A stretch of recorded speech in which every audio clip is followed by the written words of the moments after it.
reckless to report that someone is a suspect when they could very well be a victim? What makes someone delete photographs of the person they love? What calculation happens in those moments when you realize your private life has become public evidence? When does protecting someone you trust become more important than proving your innocence to strangers who have already decided what they believe? And what does it mean when those deletions happen within hours of federal investigators inspecting your septic tank, carrying evidence bags from your home, and turning your entire existence into material for a criminal investigation you never asked to be part of?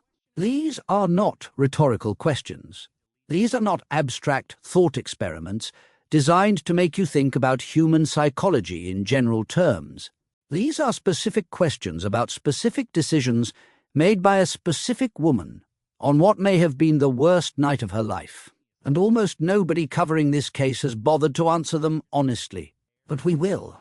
If you want the full story, the real timeline, and the documented facts that other channels are ignoring because they do not fit the narrative that gets clicks, you are in the right place. This is True Crime Vic, and we do not speculate. We investigate. Hit that like button right now. Subscribe to this channel, and let me show you what actually happened when an elderly woman vanished, her family became suspects, and the internet decided it knew better than the investigators working the case. Nancy Guthrie was 84 years old when she disappeared from her home in Tucson, Arizona. That happened in the early hours of February 1st, 2026. The evening before, on January 31st, she had dinner with her daughter Annie and her son-in-law Tommaso at their residence. It was an ordinary family meal. Nothing about that evening suggested what was coming. When dinner ended, Tommaso drove his mother-in-law back to her own home in the Catalina Foothills neighborhood. He saw her safely inside. That was the last confirmed sighting of Nancy Guthrie alive. By the next morning, she was gone. Her family reported her missing on February 1st after she failed to appear at church, something they described as completely unlike her. This was not a woman who skipped commitments. This was not a case of someone wandering off or forgetting where they were going. Authorities responded quickly, and what they found at her residence eliminated any possibility this was a voluntary disappearance. Blood was discovered at the scene. Doorbell camera footage captured images of a masked individual near her property. The Pima County Sheriff reviewed the evidence and stated publicly that he believed Nancy Guthrie had been abducted. Investigators confirmed that evidence recovered at her home indicated she had been taken against her will. This was not a missing person case. This was a kidnapping. Under normal circumstances, a case like this would receive local media coverage, a press release from the sheriff's department, maybe some regional news attention. The family would grieve privately while investigators worked the leads they had. But there was nothing normal about the circumstances surrounding Nancy Guthrie's disappearance, because Nancy Guthrie was not just an 84-year-old woman from Tucson. She was the mother of Savannah Guthrie, co-host of the NBC Today Show, one of the most recognizable faces in American morning television. That connection changed everything. Within hours, this case was on every major news network in the country. It appeared in newspapers across multiple continents. It trended on social media platforms before investigators had even finished processing the scene. Missing person bulletins circulated nationwide with a speed and reach that most families never experience. And because Savannah Guthrie had a platform, because she had millions of viewers who saw her face every weekday morning, this case attracted a level of public attention that transforms everyone it touches. That attention was about to destroy the lives of people who had done nothing wrong.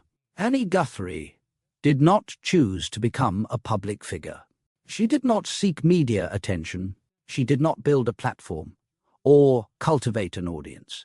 She was a private citizen, living a private life in Tucson with her husband Tommaso, a biology teacher and poet who played bass in a local band called Early Black. They lived approximately 2 to 4 miles from Nancy's home, close enough to have regular family dinners, close enough to be part of each other's daily lives. And because Annie was Savannah's sister, because she had been at that final dinner with Nancy, because her husband was the last person confirmed to have been with the missing woman, she became visible whether she wanted to be or not. Annie had a Facebook page. Most people do. It was public, not locked behind privacy settings, not restricted to close friends. It was the kind of page millions of people maintain, filled with photos of family gatherings, hiking trips, outdoor activities. The images showed Annie and Tommaso together in nature, smiling, living an unremarkable life. These were not suspicious photographs. They were not incriminating. They were not unusual in any way. They were exactly the kind of content you would expect to find on the social media page of a couple who enjoyed spending time outdoors in Arizona. But the moment this case went national, those photos stopped being personal memories. They became evidence. They became data points. They became material for analysis by thousands of strangers who suddenly believed they had a right to examine every detail of Annie Guthrie's existence. The true crime community does not wait for permission. It does not ask if a family wants their lives dissected online. It mobilizes instantly when a case reaches national attention, and it is organized in ways that most people do not understand. There are forums, Discord servers, Facebook groups, entire networks of individuals who spend their free time investigating crimes they have no professional training to investigate. These are not law enforcement officers. These are not licensed private investigators bound by ethical standards or legal restrictions. These are ordinary people with internet access and conviction. And when they focus on someone, the scrutiny is relentless. They archived Annie's Facebook page. They took screenshots of every photo before she could delete them, capturing moments she may have wanted to keep private. They analyzed those images frame by frame, zooming in on backgrounds, looking for clues that did not exist. They built theories connecting pieces of information that had no connection. A photograph of Tommaso on a hiking trail became evidence of something sinister. A family picture became a psychological profile. An ordinary moment of affection became proof of deception, depending on which theory a particular observer had already decided to believe. And all of this was happening while Annie and Tommaso were cooperating fully with the actual investigation. Then, on February 3rd, 2026, something happened that turned public speculation into public accusation. Ashley Banfield, a former television news anchor who had recently left her News Nation primetime program to focus on her true crime podcast, released an episode titled Stunning New Twist, Savannah's Sister's Car Seized, Cameras Smashed. In that episode, Banfield made a claim that would follow Tommaso Cioni for the rest of his life. She stated that a law enforcement source had told her Tommaso was, in her words, maybe a prime suspect in Nancy Guthrie's disappearance.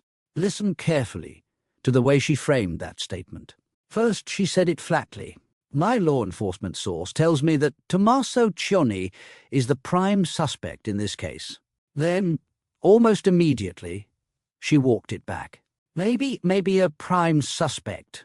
But the headline that claim generated did not include the qualification. The headlines said, prime suspect.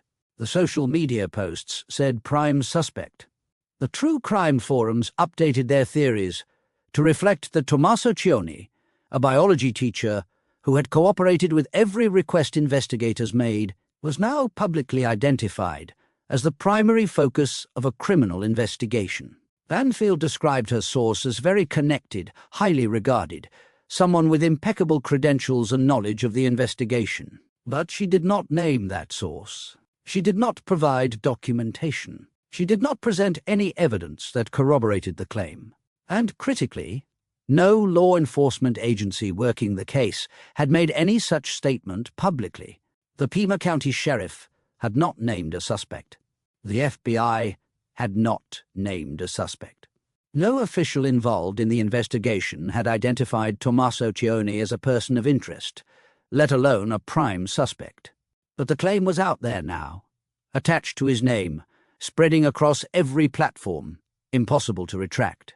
The response from law enforcement was immediate and forceful. On February 5th, 2026, Pima County Sheriff Chris Nanos held a press conference and called Banfield's report reckless. He stated clearly that his department did not have anybody listed as a suspect.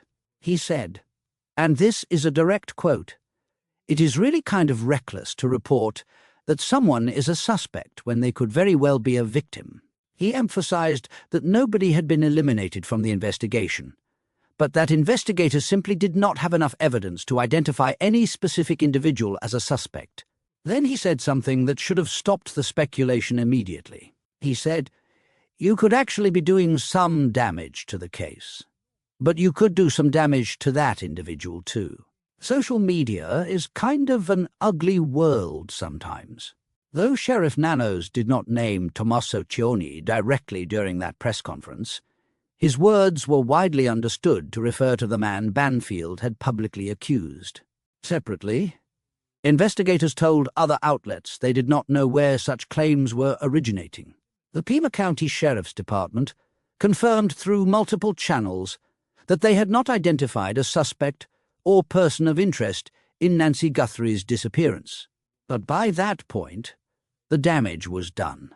Once the word suspect is attached to someone's name in a national criminal case, it does not matter how many corrections are issued. It does not matter how many sheriffs hold press conferences denying the claim. That word follows the person everywhere. It appears in search results. It shapes social media discussions. It becomes the lens through which thousands of people view every piece of information about that individual. The fallout was significant enough that legal action became a topic of public discussion. Megyn Kelly, one of Savannah Guthrie's former colleagues at NBC, addressed the situation on her Sirius XM show on March 12, 2026. Kelly stated that while she had not been able to confirm whether the Guthrie family intended to sue Ashley Banfield, she had confirmed that. Savannah was livid about the report. Kelly said Savannah definitely did not suspect her sister or her brother-in-law, and she added, "Can you blame her? Of course she loves her sister. I'm sure she loves her brother-in-law, and I'm sure she genuinely doesn't believe they had anything to do with it." Reports had circulated as early as February 5th that the family was considering possible legal action against Banfield. The concept of a defamation lawsuit was being discussed openly in media and legal commentary, which means Annie Guthrie was not operating in a vacuum when she made decisions about her Facebook page. She was navigating an environment where her husband had been falsely accused on a national platform, where her sister was reportedly furious, where her family was exploring legal remedies, and where the sheriff himself had publicly condemned the reporting as reckless. Every choice she made about what to keep public and what to make private was happening in that context. At some point during this period, investigators conducted a comprehensive search of Annie and Tommaso's home. This is a critical moment in the timeline, and the details matter. The search was consensual. Annie and Tommaso did not require investigators to obtain a warrant. They did not exercise their constitutional right to refuse entry. They opened their home voluntarily and allowed law enforcement to conduct a systematic examination of their property. That search lasted 2.5 hours, a significant amount of time for investigators to spend inside someone's private residence. During that search, investigators collected evidence. Journalists covering the scene reported seeing deputies leave the property wearing blue gloves and carrying brown bags. A former CIA officer and FBI special agent who reviewed footage from the scene confirmed that the brown bags were consistent with evidence collection protocols, and the deputies appeared to be carrying evidence processing tools. The specific contents of those bags have not been disclosed to the public, but the fact that evidence was removed tells us the search was thorough and substantive. Investigators also inspected the septic tank. This is not a routine procedure in missing person cases. A septic tank inspection is not something law enforcement does as a formality during every home visit related to an investigation. It is conducted when investigators are pursuing a specific theory about where evidence might be located. It represents a level of scrutiny that goes beyond asking questions and reviewing records. It means investigators were looking for something particular, something that might be concealed in an enclosed space. The decision to inspect a septic tank tells us about the seriousness and scope of the investigation at that specific moment. Annie and Tommaso consented to all of it. They allowed investigators inside. They allowed the septic tank to be examined. They allowed evidence to be collected and removed. These are not the actions of people attempting to obstruct an investigation. These are not the actions of people with something to hide. These are the actions of individuals who understand that cooperation serves everyone's interest, including their own. If they had refused the search, if they had demanded a warrant, that refusal would have been interpreted as suspicious. But they did not refuse. They stepped aside and let investigators do their work. And at some point during or after this search, the photographs of Tommaso Cioni disappeared from Annie Guthrie's Facebook page. Not all of them. One remained, prominently displayed. But the rest, the hiking photos, the family gatherings, the images that had been visible to the public for years, were gone. They had either been deleted entirely or made private, visible only to a restricted audience. The exact timing of this deletion is not confirmed in public reporting. We do not know if it happened the same night as the search, or days later, or weeks later. But we know it happened, and we know that when it was discovered, it became another piece of evidence in the court of public opinion. The choice to keep one photograph while removing the others was deliberate. One photo maintains a human presence. It says, "This person exists. This relationship is real. This is my husband." But one photo does not allow the kind of systematic analysis that a full archive permits. You cannot build a detailed behavioral profile from a single image. You cannot construct timelines or identify patterns or develop theories about someone's psychological state based on one photograph. The decision to reduce the volume of publicly available material while maintaining acknowledgement of the relationship suggests this was not about denial or erasure. It was about limiting the amount of raw material available to people who were using ordinary family moments to build accusations. Why would Annie Guthrie make that choice? The answer is not speculative. It is documented. The harassment that Annie and Tommaso experienced was not limited to online forums and social media theories. It crossed from the digital world into the physical world in ways that required law enforcement intervention. True crime creators and independent live streamers began appearing in their neighborhood. They filmed the house.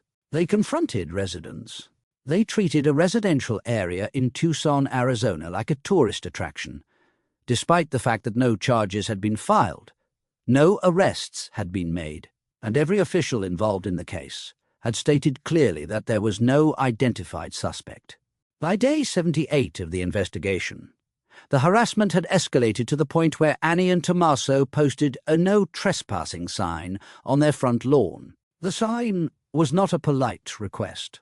It was a legal warning citing specific Arizona criminal statutes. It read, "No trespassing.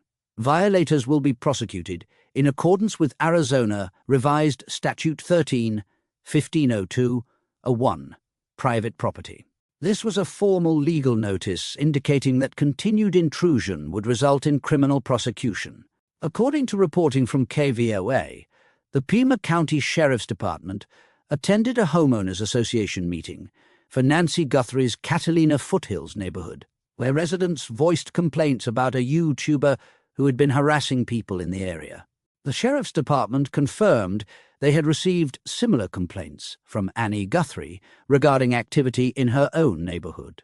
In response, the department increased patrols in both locations, near Nancy's home and near Annie and Tommaso's residence. As of May 4th, 2026, those increased patrols were still ongoing, which means the harassment was not a temporary phenomenon. It was sustained, continuous, and serious enough to require an ongoing law enforcement presence.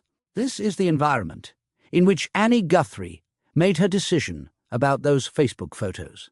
She was not sitting in a quiet room calmly weighing abstract options about privacy and transparency. She was living in a home that required police patrols because strangers were showing up to film her property. She was watching her husband, a man who had never been charged with a crime, being called a prime suspect on national podcasts. She was part of a family considering legal action against a journalist for defamation. She was cooperating with an investigation that had included a 2.5-hour search of her home and an inspection of her septic tank. And she was doing all of this while grieving the disappearance of her mother. The question is not why she deleted those photos. The question is how anyone expected her not to. Every piece of her public life had been weaponized. Every ordinary moment had been transformed into evidence of something sinister. Every photograph was being analyzed by people who had already decided what they believed and were simply looking for confirmation. The photos were not helping find Nancy Guthrie. They were not contributing to the investigation. They were feeding a machine of speculation and accusation that had already named her husband a suspect, despite zero evidence and zero official confirmation. If the deletion happened immediately after the search, it suggests an emotional response to having investigators in her home, a reaction to the trauma of watching evidence bags being carried out her front door. If it happened days or weeks later, it suggests a more calculated decision, possibly made in consultation with legal counsel as part of a broader strategy to protect her family from defamation. Either way, the motivation is the same. She was protecting someone she loved from a public that had decided he was guilty without knowing anything about him beyond what they saw in hiking photos. And here is what nobody is saying loudly enough. She had every right to make that choice. Those photos were hers. That Facebook page was hers. She owed the true crime community nothing. She owed the internet nothing. Her obligation was to cooperate with the actual investigation, which she did fully and voluntarily. Her obligation was not to leave her private life on public display, so strangers could build theories about her husband's guilt. The Guthrie family is living through a nightmare that most of us cannot imagine. An elderly woman they love has vanished. The investigation has turned their lives inside out. They have been subjected to national media scrutiny, false accusations, harassment that required police intervention, and endless speculation from people who have never met them. And through all of it, they have cooperated. They consented to searches. They spoke with investigators. They did everything that innocent people are supposed to do. But it was not enough, because in the world of true crime, cooperation is not proof of innocence. It is just another behavior to be analyzed and questioned. This is the story that other channels are not telling you, because the full truth does not fit the narrative that drives engagement. But here at True Crime Vic, we believe you deserve facts, not speculation. We believe families deserve to be treated as human beings, not content. And we believe that if you are going to follow a case like this, you need to understand what actually happened, not what fits the theory someone decided to believe before they saw the evidence. If you agree, if you want more coverage like this, coverage that respects the truth and the people living through these tragedies, subscribe to this channel right now. Hit that like button. Turn on notifications. Share this video with anyone who needs to understand what really happened when Nancy Guthrie disappeared and her family became the story, because this case is not over. New information continues to emerge, and we will be here to cover every development with the same commitment to facts and fairness you just saw. Thank you for watching True Crime Vic. So why did Annie Guthrie remove those photographs from her Facebook page? We know she did it. We know the images existed before and disappeared after. We know one photo remained while the rest vanished. But knowing what happened is different from understanding why it happened. And understanding why requires looking at three possible explanations, each of them grounded in documented facts, each of them consistent with innocence, and each of them revealing something important about what this family was actually experiencing in the weeks and months after Nancy disappeared. The first explanation is privacy protection. And this is not theoretical. This is not speculation about what might have been happening. This is documented reality.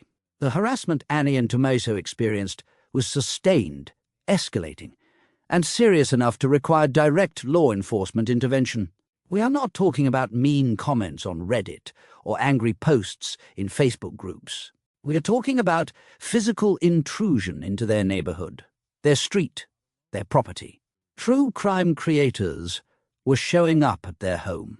Independent live streamers were filming their house. YouTubers were confronting their neighbors with questions about the case, treating a residential community in Tucson like a location they had permission to investigate.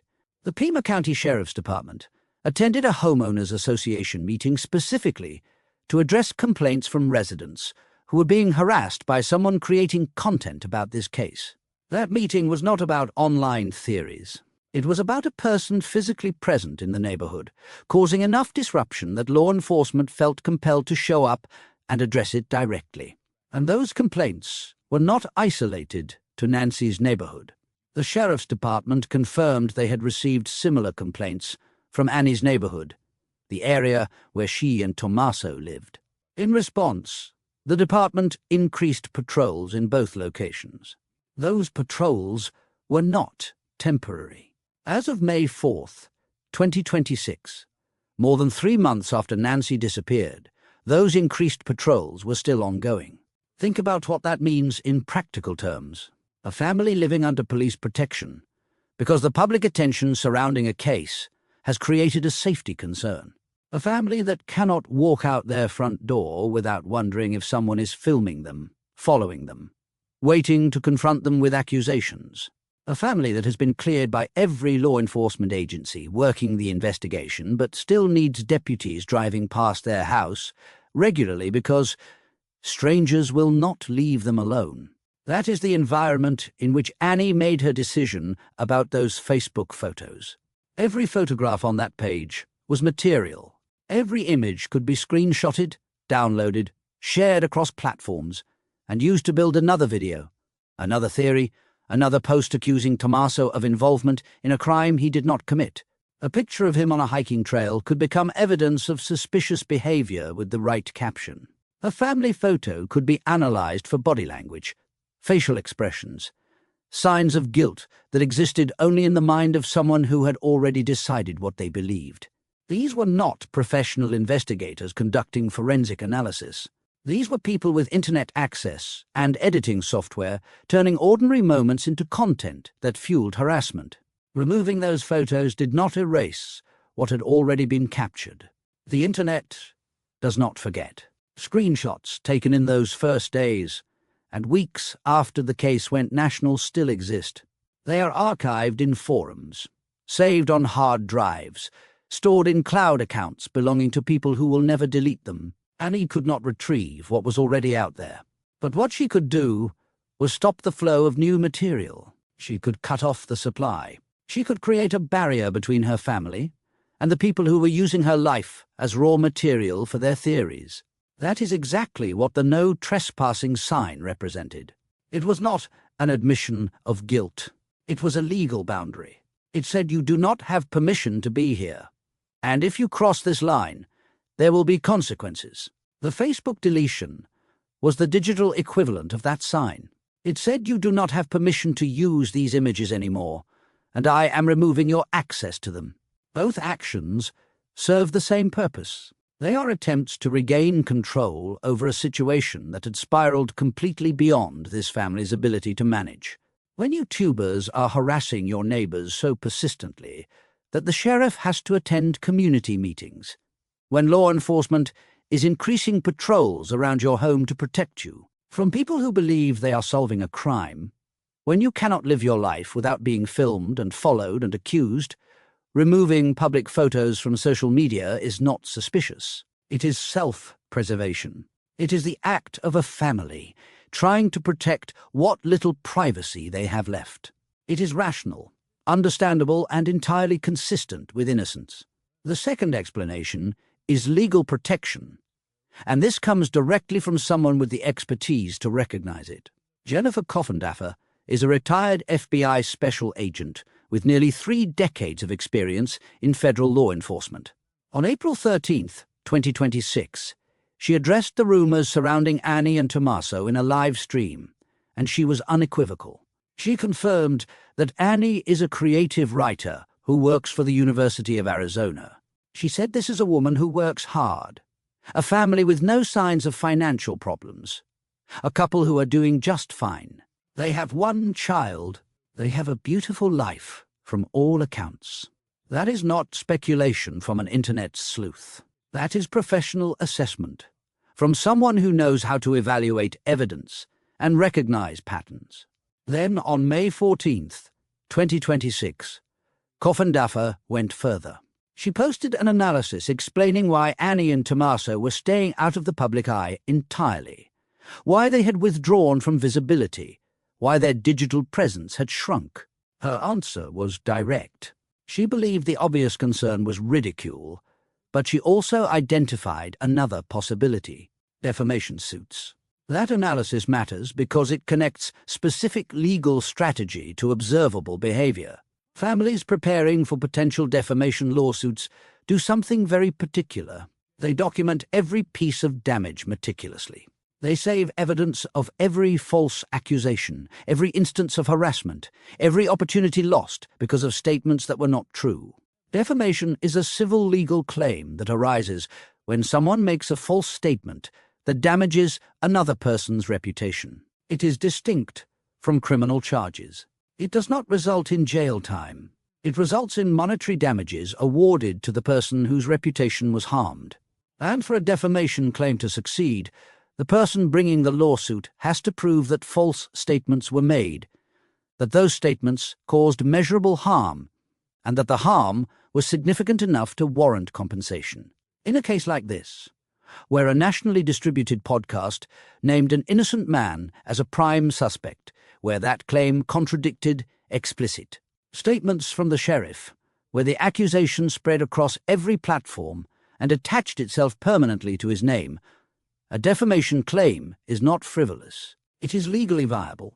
On March 12, 2026, the same day Megyn Kelly confirmed that Savannah Guthrie was livid about Ashley Banfield's report. Attorneys Mark Geragos and Matt Murphy discussed whether a defamation lawsuit against Banfield could succeed. Geragos said the suit would likely be dead on arrival, frozen by anti-SLAPP motions depending on jurisdiction, because Banfield had attributed the claim to a source rather than stating it as her own fact. Murphy agreed. A journalist who says my source tells me this person is a suspect is legally distinct from a journalist who says this person is a suspect. The framing matters. The attribution creates a layer of protection that makes defamation claims extremely difficult to win. But here is what matters more than whether the lawsuit would succeed.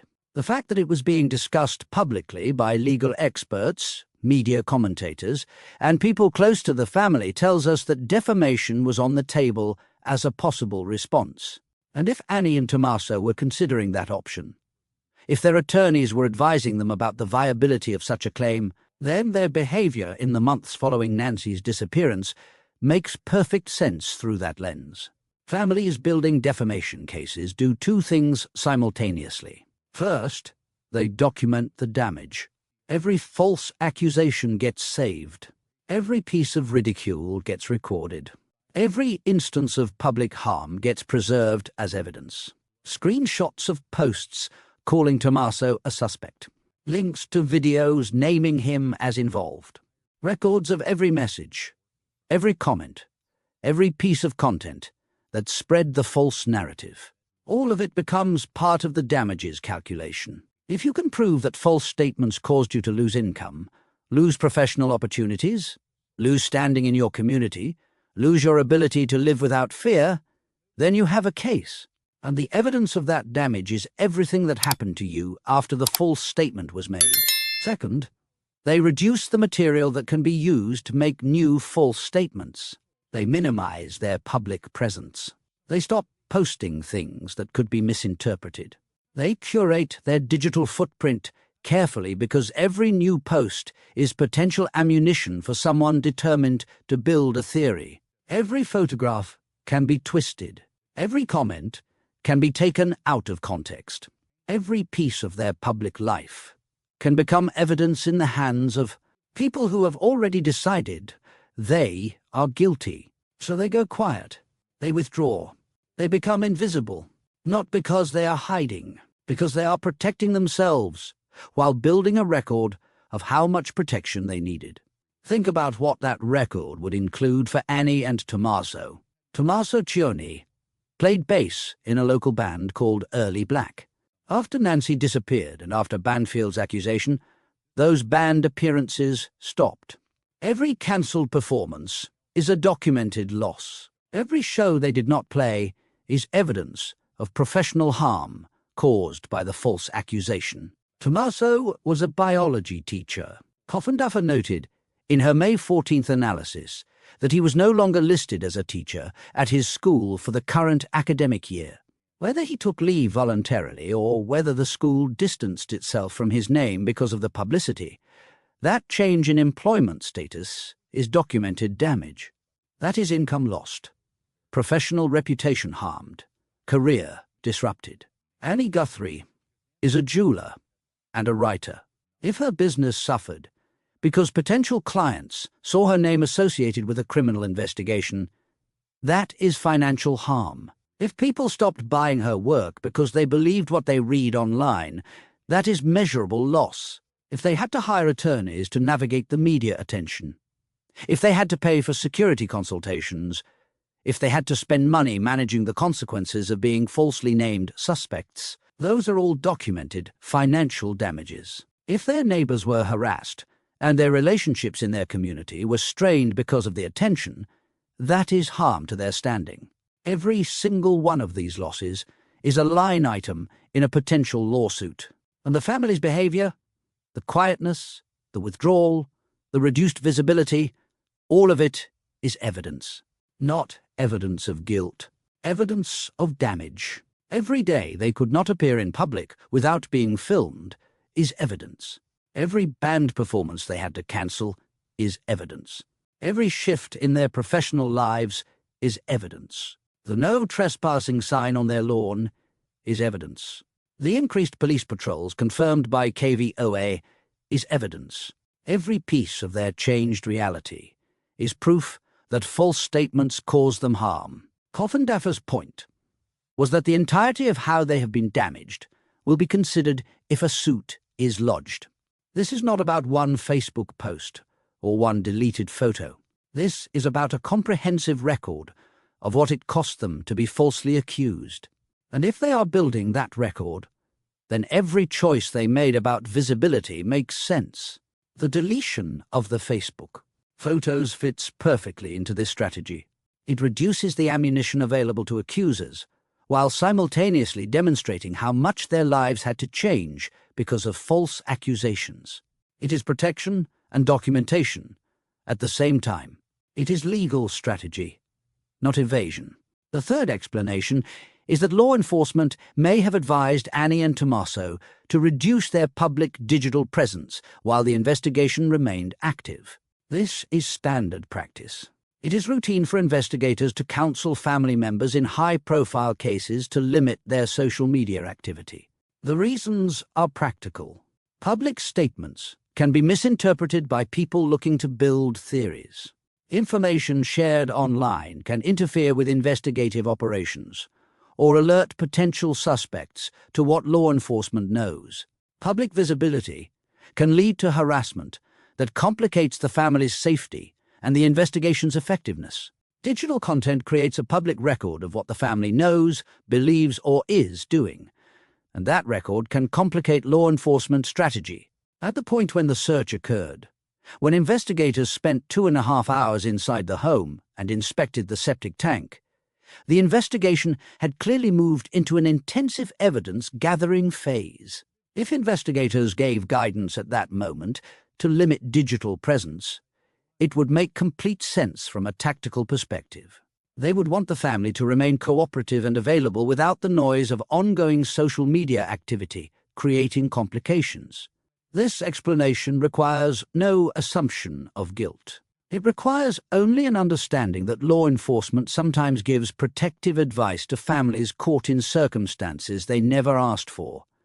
And that advice, when followed, can be misread by the public as something suspicious when it is actually just prudent. So we have three explanations. Privacy protection, documented by physical harassment, police patrols, and no trespassing signs. Legal protection, identified by a retired FBI agent as a viable defamation strategy. And investigative guidance, standard protocol for families in active cases. None of them require guilt. None of them require wrongdoing. All of them require understanding what this family was living through. And all of them are consistent with every documented fact we have about Annie and Tommaso's behavior. But there is something else that matters more than any of these explanations. Something that should have ended the public debate about this family's involvement the moment it was said. On February 16th, 2026, just over 2 weeks after Nancy disappeared, Sheriff Chris Nanos issued a public statement that went further than anything he had said before. He did not simply say the family had cooperated. He did not simply say they had been helpful. He made a declaration that carried the full weight of his authority as the lead investigator on this case. He said, "Not one single person in the family is a suspect. The Guthries have done nothing but been 100% cooperative with us. They have done everything we have asked. We have taken their phones and their computers and their homes and their cars and talked to them at length. Look, they are victims. They are not suspects." Then he addressed the media and the public directly. "I am telling everyone effective today, you guys need to knock it off. Quit. People are hurting. They are victims. I am saying they are clear. We have cleared them." Later, when asked by NBC News why he felt it was necessary to make that statement publicly, his answer revealed everything.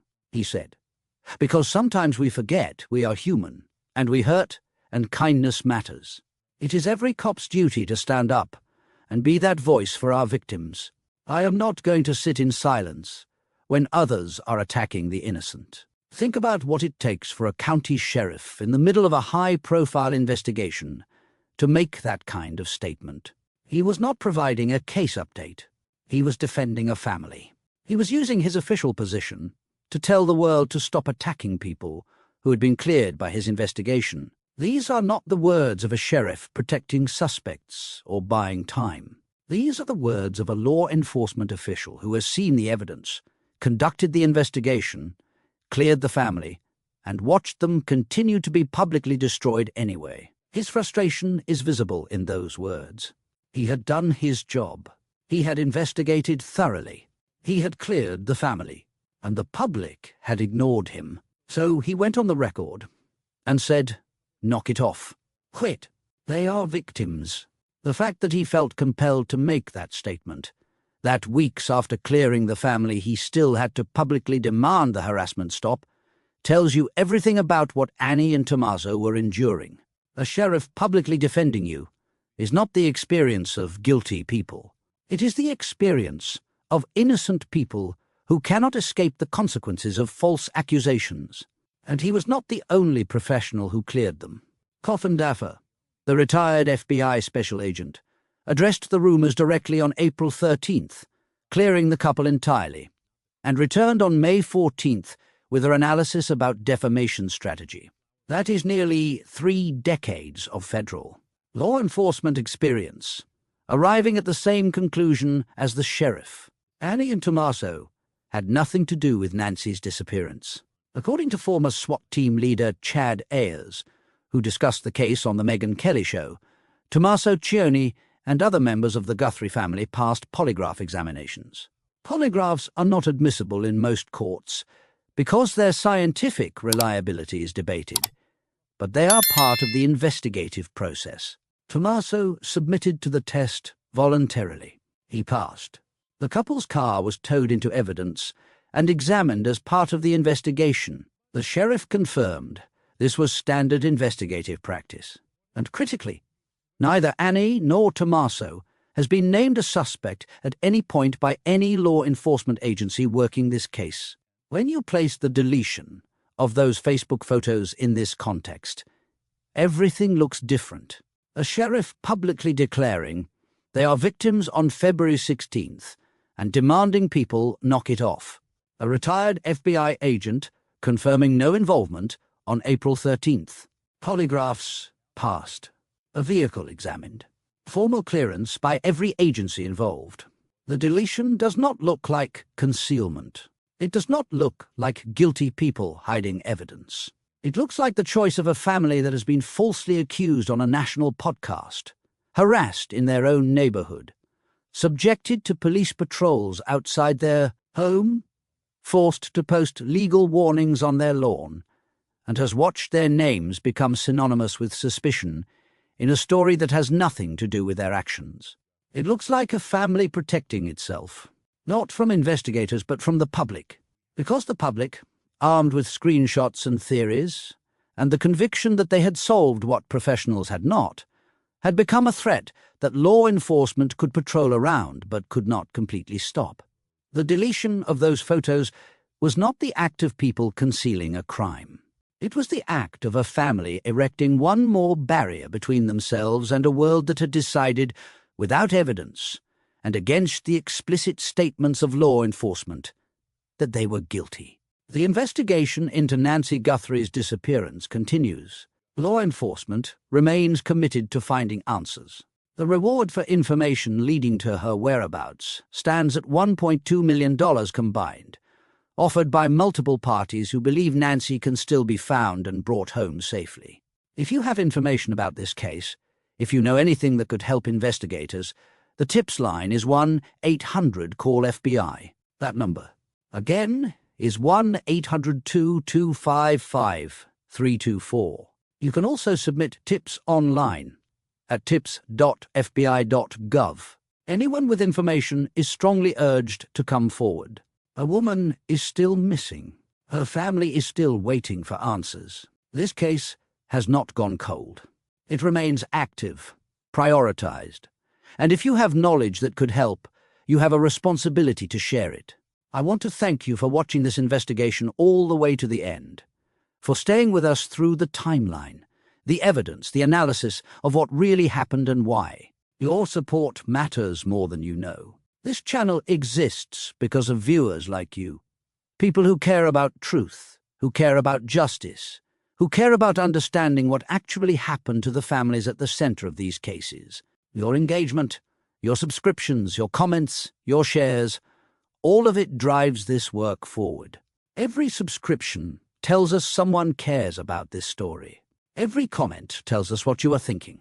Every share tells us this message is reaching people who need to hear it. If you want to support us directly, if you want to become part of this community and help us continue creating these stories at the quality you deserve, consider joining our YouTube membership today. Membership gives you exclusive access to content that does not appear in the public feed. You get early access to new videos before the general audience sees them. You gain access to community features where you can discuss cases directly with us and with other members who share your commitment to understanding the truth. You receive membership badges that show your support and dedication to this channel. And most importantly, you are directly funding the research that goes into these videos. You are helping us continue to tell these stories, to fact-check every claim against credible sources, to speak for the people who cannot speak for themselves. Join True Crime Vic today. Become a member. Help us keep creating the documentaries you trust and deserve. Because this work matters. These stories matter. And the families at the center of them matter most of all. Thank you for being here. Thank you for caring. And thank you for supporting the Truth S.